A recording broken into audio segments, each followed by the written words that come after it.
ঢাকাই চলচ্চিত্রের আলোচিত নায়িকা পরীমণি। ব্যক্তিগত জীবন, একাধিক সম্পর্ক ও বিয়ে নিয়ে তিনি সবসময়ই সংবাদের শিরোনামে থাকেন। পরীমণির সঙ্গে নতুন কোনো ছেলে দেখলেই ভক্তদের মধ্যে শুরু হয়ে যায় জল্পনা কল্পনা। তবু এবার যে কাণ্ড ঘটালেন পরী, তাতে নতুন প্রেমের গুঞ্জন যেন আরও পোক্ত হলো। সম্প্রতি সামাজিক মাধ্যমে 1 মিনিটের একটি ভিডিও প্রকাশ করেছেন নায়িকা।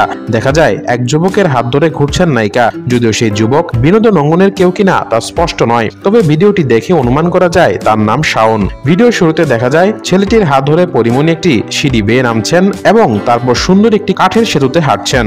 হাঁটতে হাঁটতে পরীমণি কিছুটা মজার ছলেই কথা বলছেন, যা থেকে তাদের সম্পর্কের রসায়ন বোঝা যায়। যেমন পরীমণিকে বলতে শোনা যায়, আমাদের ফ্রেন্ডশিপ হচ্ছে প্রায় 1 যুগের বেশি, এর মধ্যে কখনো আমাদের ঝগড়া লাগেনি। তো এবার চিন্তা করো, এই প্রথম ট্যুর, আমাদের বিদেশ ট্যুর একসাথে, এবার আমি ঝগড়া করবই। এই খুনসুটির মাঝেই দেখা যায় ছেলেটির হাতে একটি লাল রঙের হার্ট শেপের তালা। ভালোবাসার বন্ধনকে প্রতীকীভাবে চিরস্থায়ী করতে অনেক প্রেমিক যুগল এই ধরনের তালা বিশেষ স্থানে ঝুলিয়ে দেন।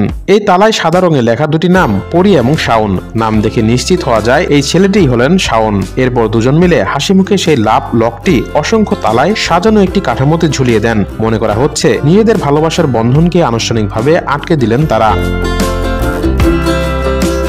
ভিডিওটি প্রকাশ করে পরীমণি ক্যাপশনে লিখেছেন, আমি কোনো ঝগড়া করি নাই ভাই, ও আজকে নিজে নিজেই সেন্টো খাইছে।